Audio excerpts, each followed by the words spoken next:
Ikhwatal Islam wal imani rahimani wa rahimakumullah, jamaah sekalian, ibu bapak yang saya hormati dan saya muliakan, kita bersyukur kepada Allah Subhanahu wa taala pada malam ini kita masih di atas kebaikan.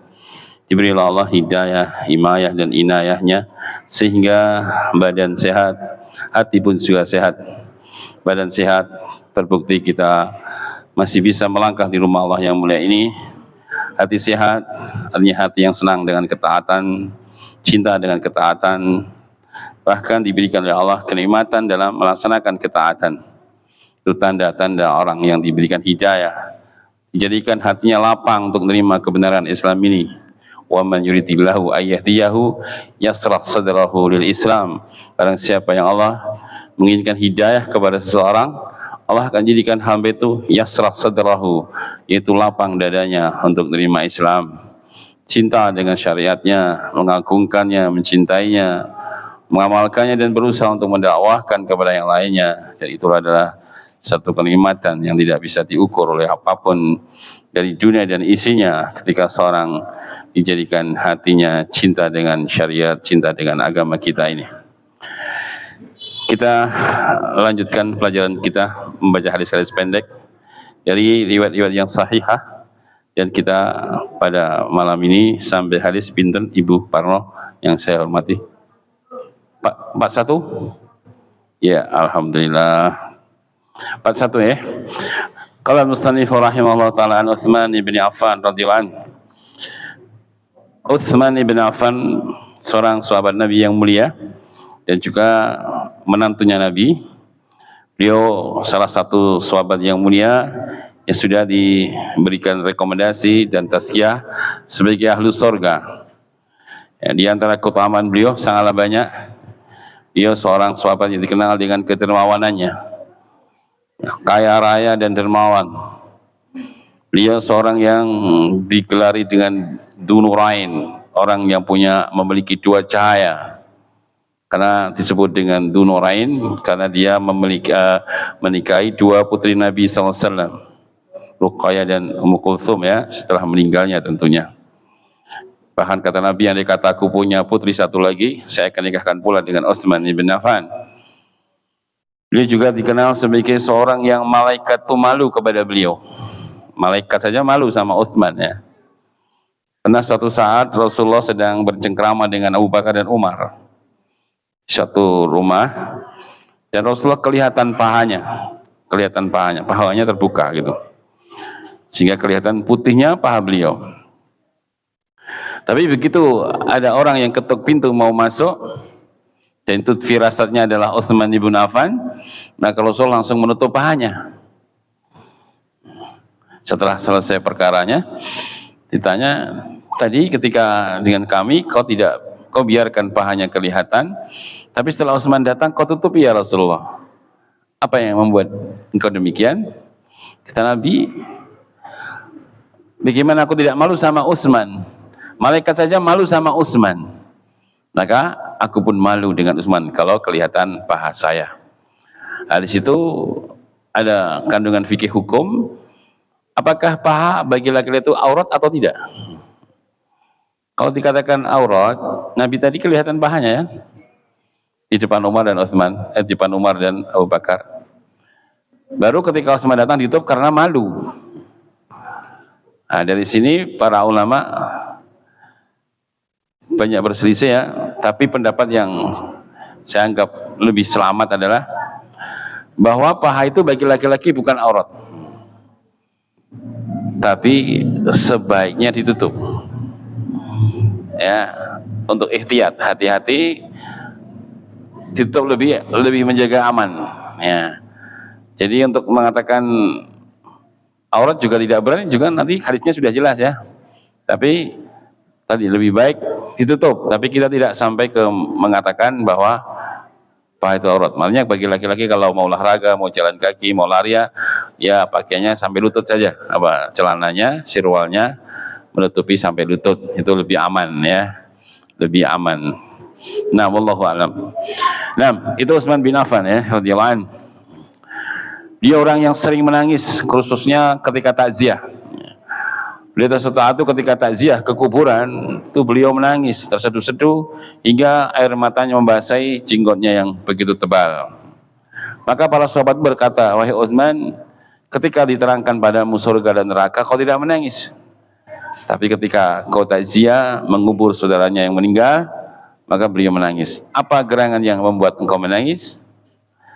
Kemudian Utsman berkata, sami'tu Rasulullah sallallahu alaihi wasallam, karena aku telah mendengar Rasulullah bersabda, innal qabra awal manzilin min manazil akhirah. Karena saya pernah mendengar Rasulullah bersabda bahwa kuburan atau alam kubur itu adalah awal pertama kali pintu gerbang dari pintu-pintu gerbang akhirat dibuka. Ini akhirat itu pintu gerbangnya adalah alam barzah. Maka siapa yang di gerbang pertama ini dia selamat, fama ba'daha aisar, maka selanjutnya dia akan banyak menemui kemudahan-kemudahan.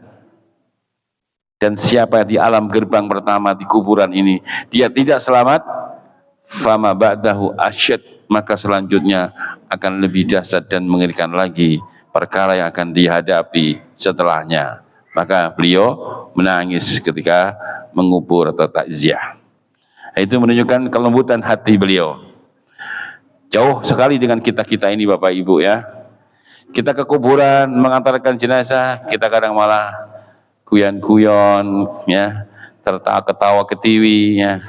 Tidak bisa mengambil ibrah dan pelajaran. Kalau saat ini kita memasukkan jenazah ke liang lahat, suatu saat pasti kita yang akan gantian dimasukkan ke liang lahat kan? Tapi kita jarang menghadirkan itu. Kalau kita sekarang mengangkat jenazah saudara kita di atas keranda, pasti suatu saat kita yang gantian akan diangkat. Begitu seterusnya. Cuma kita tidak pernah atau jarang sekali menghadirkan hal itu ketika kita takziah. Kenapa takziah itu disunahkan kita mengikuti di belakang mayit, di belakang keranda, supaya kita bisa melihat keranda itu sampai ke kuburan, supaya bisa tadzkir, mengingatkan kita dengan kematian dan akhirat. Itu tujuan kenapa kita disunahkan kalau mengantarkan kuburan itu di belakang jenazah, bukan di depan jenazah.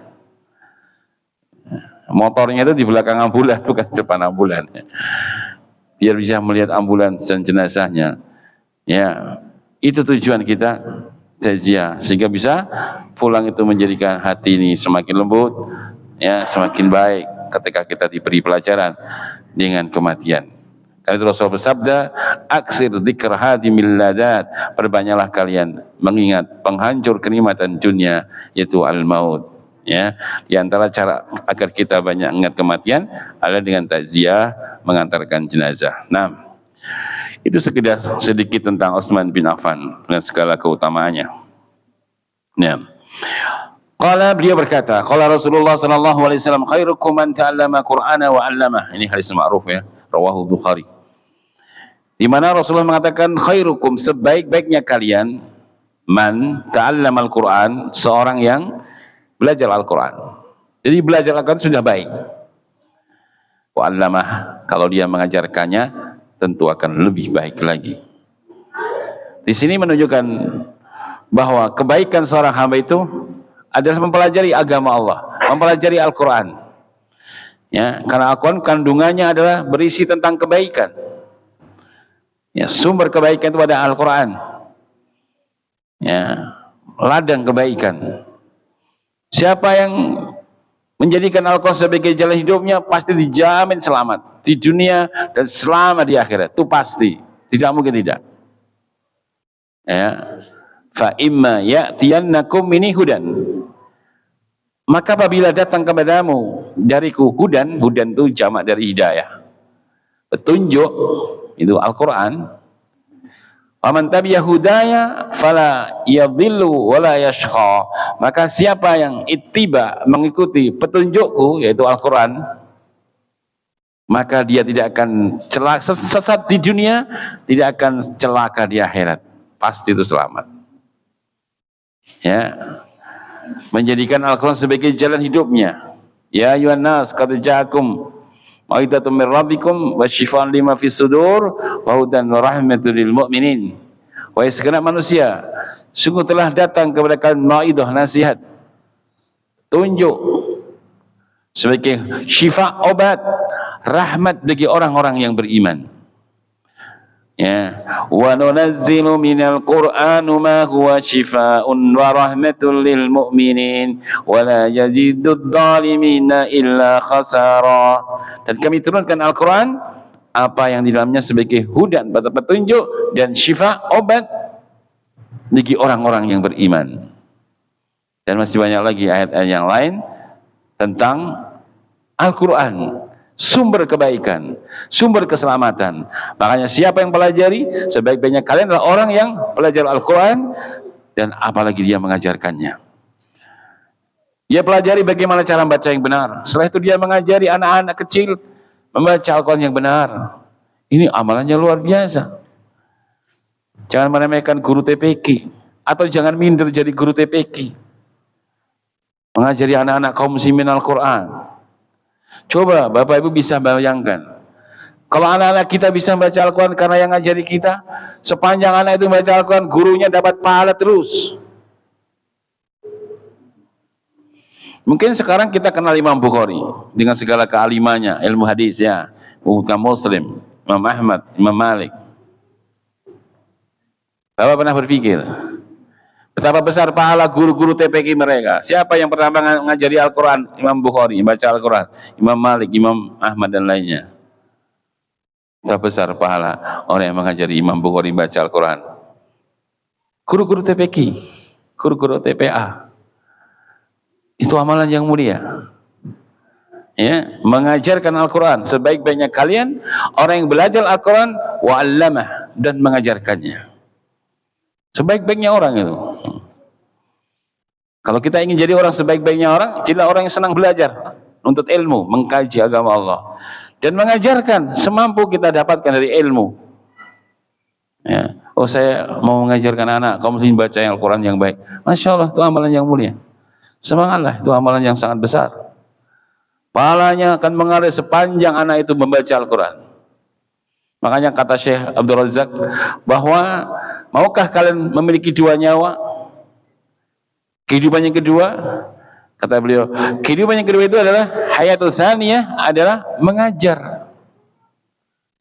Mengajarkan kebaikan itu kehidupan yang kedua. Kenapa kalau disebutkan kehidupan yang kedua? Karena orang yang mengajar, tatkala dia mati, itu mati jasadnya saja, tapi ilmunya nggak mati. Orangnya sih mati dikubur, tapi ilmu yang diajarkan, diamalkan manusia, sepanjang ilmu itu diajarkan dan diamalkan manusia, orang yang mengajar tadi terus mendapatkan pahala. Artinya dia masih hidup. Jasadnya mati, tapi dia punya nyawa yang kedua, yaitu ilmu yang sudah diajarkan. Karena itu Rasulullah mengatakan, idza matal insan in qata'a anhu amaluhu illa min thalas. Apabila manusia mati, semua terputus kecuali tiga, di antaranya al ilmu yuntafa'u bih, yaitu ilmu yang diambil manfaatnya. Orangnya mati, tapi ilmunya akan mati. Mengalir sepanjang, ya, mengocor di kubur hamba. Rasulullah bersabda, sabatun yujrillahu ala abad ajrahuna fil qabr ba'da mautihi.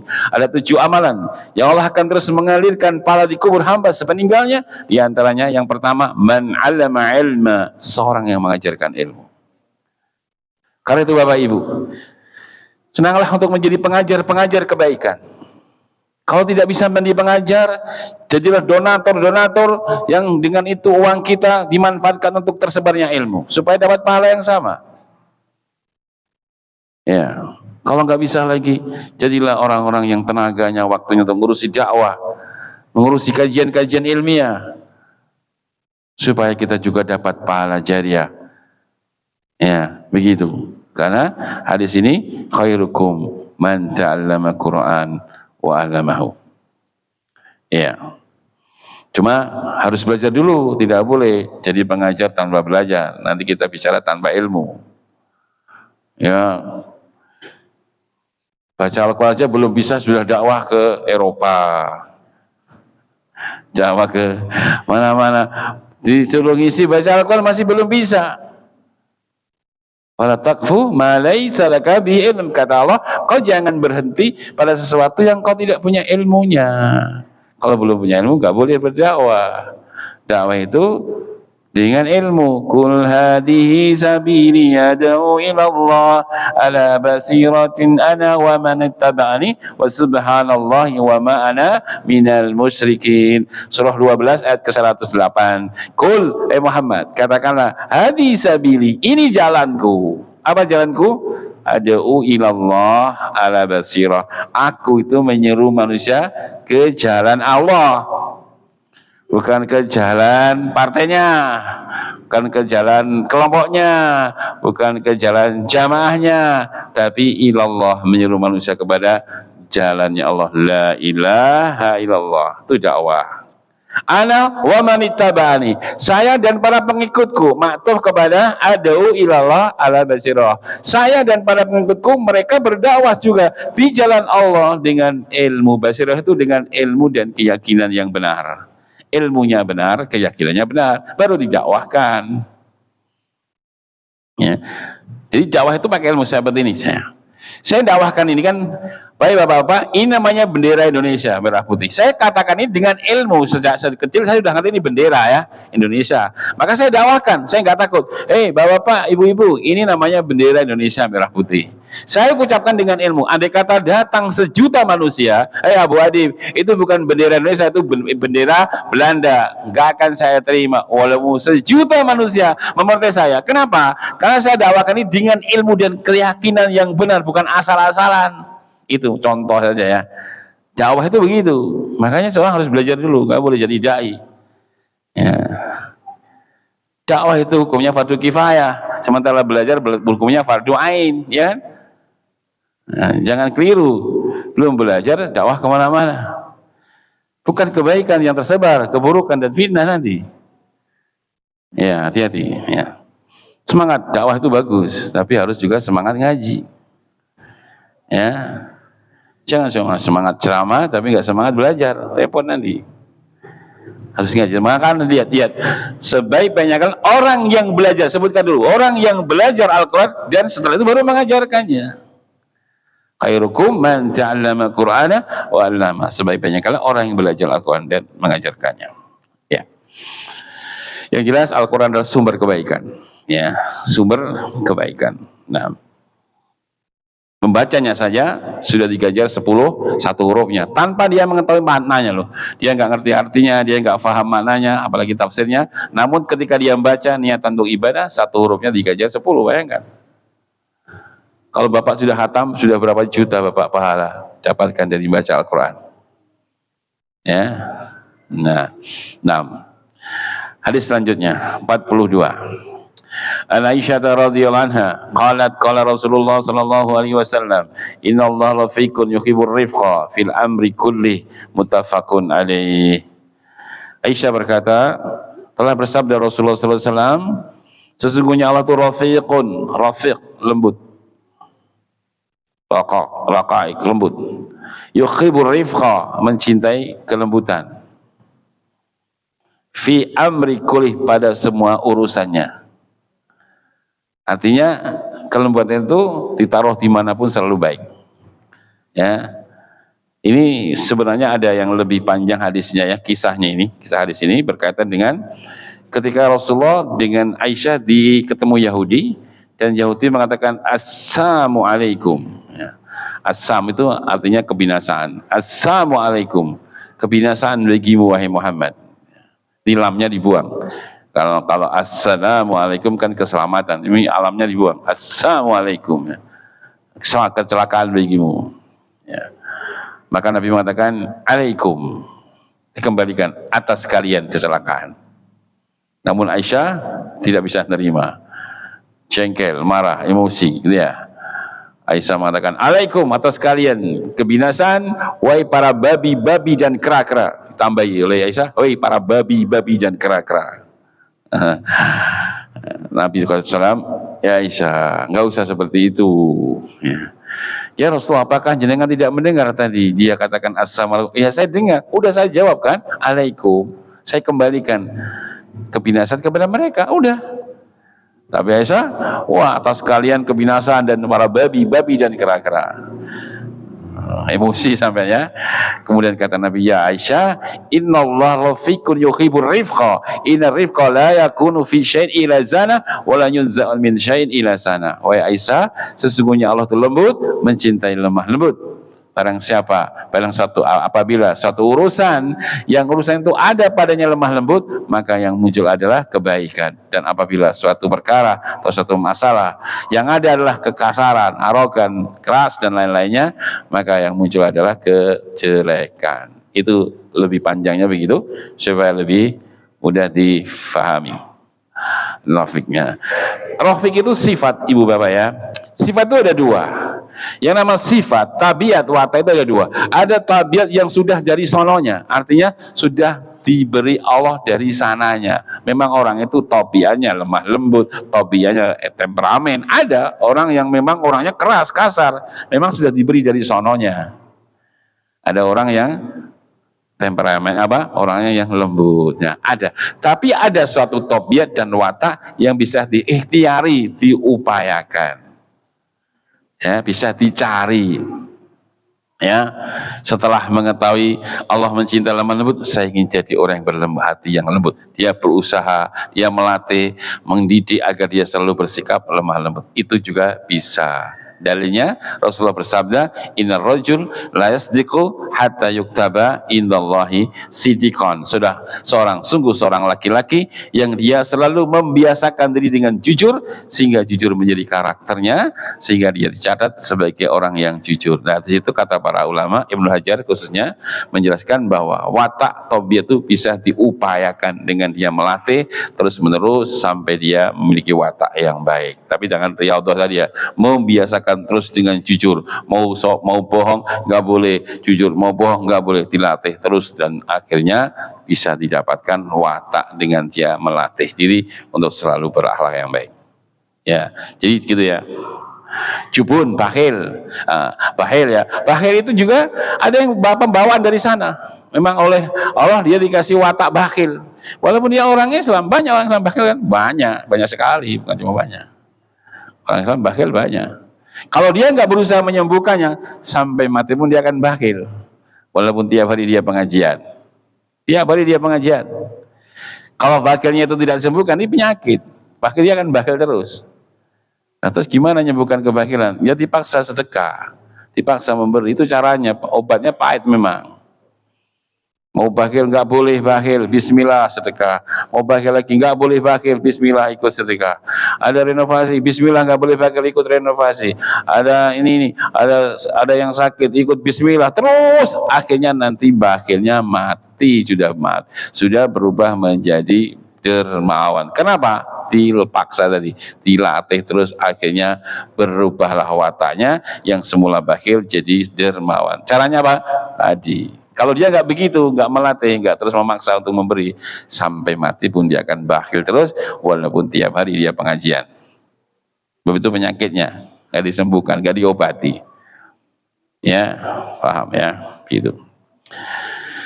Nah, jadi gitu ya, akhlak perang itu bisa diobati. Jangan kita pesimis. Memang saya orangnya begini, saya memang orangnya temperamen, nggak bisa saya untuk jadi seperti kamu. Nah, jangan ya. Buat apa Al-Quran diturunkan, kitab suci diturunkan, para nabi diutus itu? Ya, Nabi kita bersabda apa? Innama bu'itsu liutamima makarimal akhlak. Tiada lain aku diutus kecuali untuk menyempurnakan akhlak, supaya akhlak kita bisa menjadi baik, sebelumnya tidak baik ya. Jadi bisa diupayakan ya, ngaji rutin ya, taklim rutin, berteman dengan orang yang akhlaknya baik, nanti keturunan baik.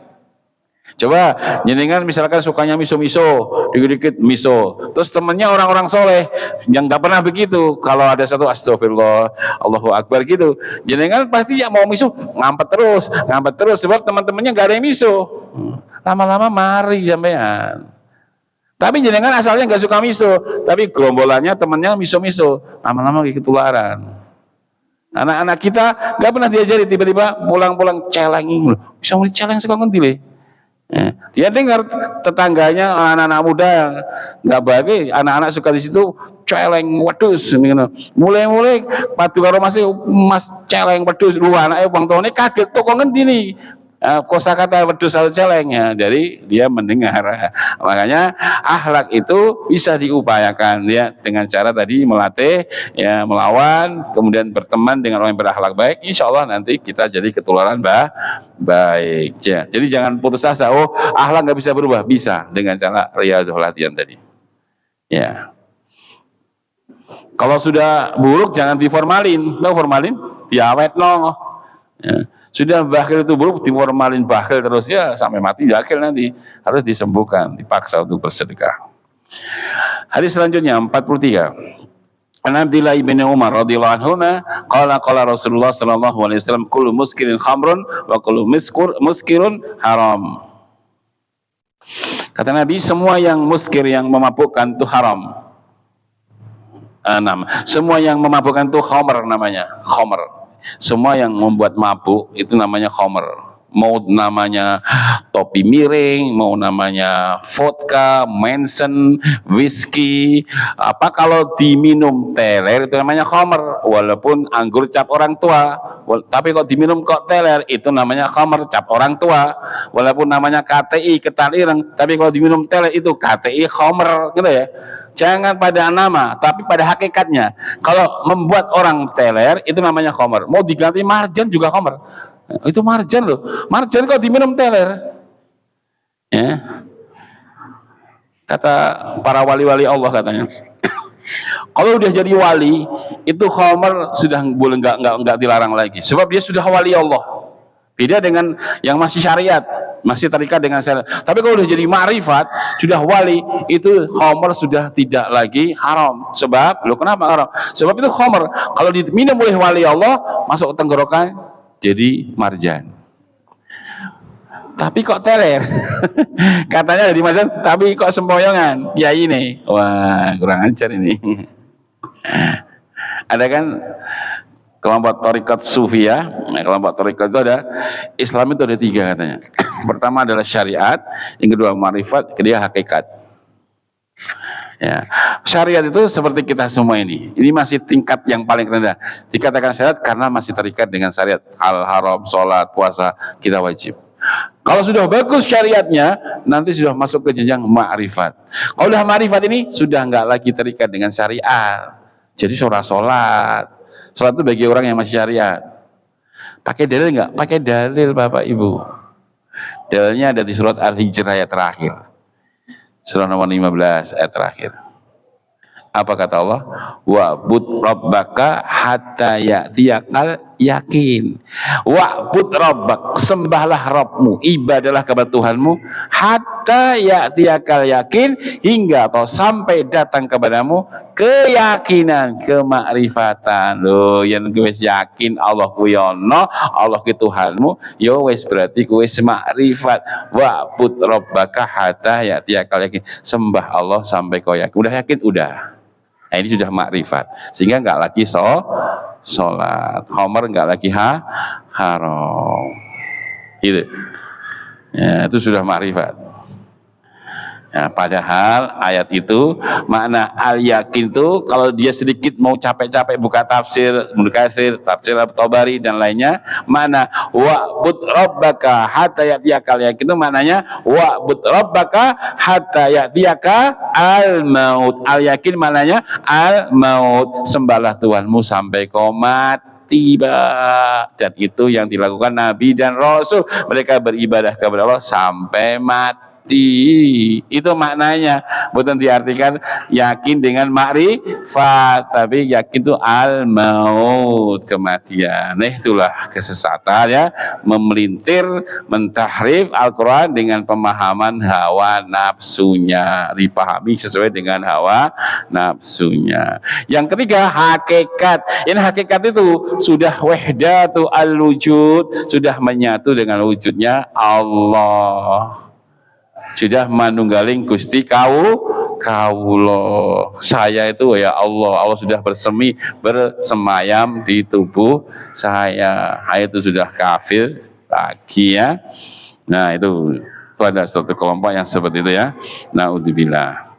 Jelas ya, semua yang memabukkan namanya khamr, dan semua yang memabukkan itu semua haram. Jadi yang penting Bapak Ibu, hakikatnya nggak usah terpancing dengan nama. Mau dikasih nama apapun, kalau membuat akal warasnya hilang, itu namanya khamr.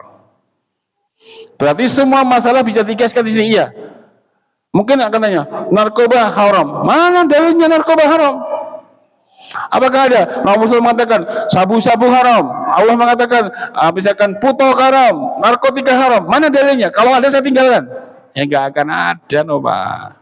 Di masa Nabi, di masa Islam dulu belum ada narkotika dan sejenisnya, belum ada sabu-sabu dan sejenisnya. Ganja juga belum ada. Itu ada sekarang. Apakah kemudian nggak ada hukumnya? Kembalikan di sini. Semua yang membuat mabuk, menghilangkan akal waras itu namanya khamr. Mau namanya ganja, mau namanya narkotika, narkoba, sabu-sabu, puto, dan lain-lainnya. Kalau membuat akalnya nggak jalan waras, itu namanya khamr dan haram. Selesai sudah. Aman. Jadi hukumnya mesti ada. Iya, itu hukum umum. Jadi begini Bapak Ibu. Kalau jenengan tuh mau tanya apa saja di dalam Al-Quran itu pasti ada jawabannya. Pasti. Mau tanya apa? Silakan. Sekarang mau tanya siapa? Ya, tanya bagaimana bikin bakso mie ayam yang enak. Ada nggak? Bikin saya mau tanya dalam Al-Quran, adakah bikin mie ayam yang enak? Saya jawab ada. Ke rumah saya. Nanti saya tunjukkan bagaimana cara bikin mie ayam yang enak. Datang dia ketemu saya. Mana Bu Adib? Saya mau jual mie ayam. Oh, mana dalilnya? Ini dalilnya. Allah berfirman, "Fas'alu 'ala dzikri in kuntum la ta'lamun." Tanyakanlah kepada ahli zikri. Kau ingin tanya bikin mem, tanya Pak Sukidi, jangan tanya saya. Ahlinya beliau. Dia akan tahu bagaimana cara racikannya. Tanya saya nggak tahu. Tanya ahlinya. Fas'alu 'ala dzikri. Allah katakan, tanyalah kepada ahlinya. Kalau kau nggak tahu, jangan tanya saya. Ini masalah mie ayam, tanya ahlinya bagaimana bikin mie ayam yang enak. Pasti akan berhasil. Jawabannya umum. Sebab apa? Di masa Nabi yang gue mie ayam. Langkuin mie ayam masuk Al-Quran, bakso masuk mie ayam. Al-Quran tebeli pinten, Mbak. Ya, bakso melebu, mie ayam melebu teng Al-Quran kabeh. Ya, Al-Quran tebeli pinten nggih. Maka Al-Quran itu kitab suci, jenenge kitab suci. Suci tapi mencakup semuanya. Walaupun cuma 30 juz, tapi panjenengan dari awal sampai akhir sampai hari kiamat, pasti Al-Quran ada hukumnya, nggak ada yang tidak. Karena ada nggak hukum secara khusus, ada maknanya secara umum. Tadi narkoba belum ada di masa Nabi. Pakai hadis ini, semua yang membuat haram, mabuk, menghilangkan akal waras itu adalah khamr, dan khamr adalah haram. Walaupun namanya bukan khamr, tapi hakikatnya sama, adalah haram. Jelas dengan demikian bahwa Al-Quran mencakup seluruh hukum-hukum. Andai kata 1 juta tahun lagi belum kiamat, Al-Quran tidak akan pernah kadaluwarsa. Al-Quran akan tetap relevan ditaruh di zaman kapanpun, di masa kapanpun. Itulah namanya kitab suci yang telah dijaga oleh Allah. Inna nahnu lahu dzikra wa inna lahu lahafidz. Sesungguhnya kami yang telah menurunkan Al-Quran dan kami yang akan menjaganya. Ya, satu lagi ya. 44. An Aisyah radhiyallahu anha, ani Nabi sallallahu alaihi wasallam, ahabal amal ila Allah madawam alaihi sahibuhu wa in qalla, rawahu Muslim. Nabi kita berkata, amal yang paling dicintai oleh Allah adalah apa yang kontinu, yang dawam, yang lumintu, yang stagnan, yang ajek oleh pelakunya, oleh yang mengamalkannya. Wa in qalla, walaupun sedikit. Ajek tapi ngajine kurdino kemis setu, ya kan 1 jam, ya kemis 1 jam, ahad 1 jam, tapi dia selalu lumintu, dia tidak pernah absen, selalu hadir di hari-hari dia taklim, walaupun cuma 1 jam dalam pertemuan, tapi dia jaga, dia sepekan ngaji 3 kali, 1 jam, 1 jam, nggak pernah ditinggalkan. Itu lebih baik daripada sekali ngaji 3 jam, tapi setelah itu nggak pernah ngaji lagi terus selama-lamanya. Ya, jelas amalan yang istiqomah. Salat malam, walaupun cuma 5 rakaat, 2 salam 3 witir misalkan, tapi dia tidak pernah tinggalkan. Ya, sholat duha selalu dijaga 2 rakaat misalkan, tapi dia nggak pernah meninggalkan sholat duha atau yang lainnya. Sedekah tiap hari Jumat dia selalu sedekah 30.000 masuk kotak masjid. Setiap Jumat dia nggak pernah absen. Dia sudah targetkan tiap Jumat saya masukkan kotak 30.000. Dia jaga terus itu sedekahnya. Tiap hari Jumat dia selalu bersedekah, masukkan ke masjid 30.000, nggak pernah ditinggalkan, continue, wa in qala, walaupun sedikit tapi istiqomah. Lebih baik daripada 1 juta masuk kodak tapi selalu nggak pernah lagi infak.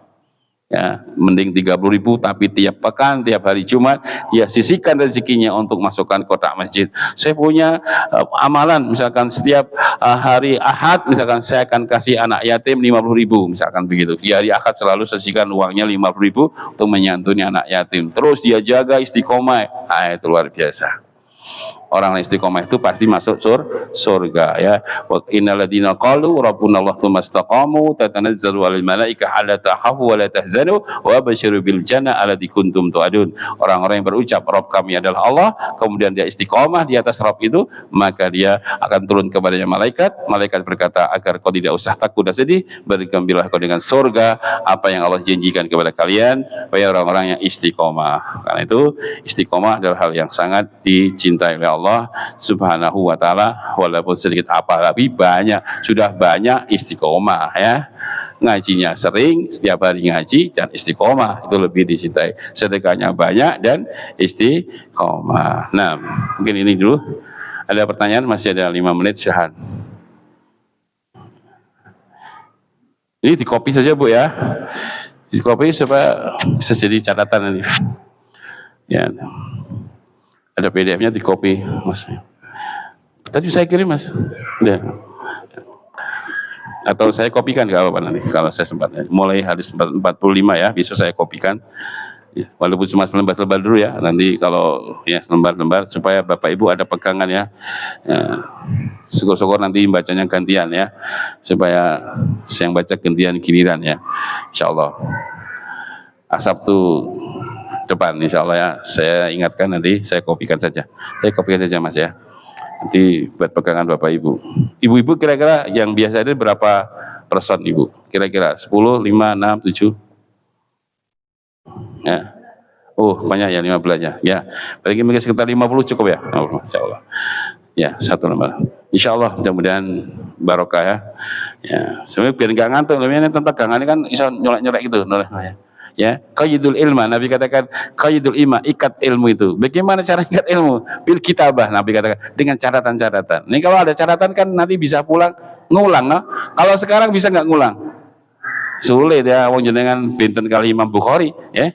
Imam Bukhari masih hafal. Kalau kita sekali dengar amblas hilang ya. Maka dengan ada catatan nanti pula tadi ada catatannya, ada hadisnya ya, bisa dicatat artinya kalau nggak ngerti, kalau nggak tahu bacanya kan ada tikharokati sendiri, Masya Allah ya. Insya Allah lebih bermanfaat dengan adanya buku-buku pegangan. Insya Allah kita akan kopikan besok mudah-mudahan. Subhanakallahumma wa bihamdik asyhadu an la ilaha illa anta astaghfiruka wa atubu ilaik. Assalamualaikum warahmatullahi wabarakatuh. Siap, nggih. Siap. Oke, diapalke nggih. Ustazah cuma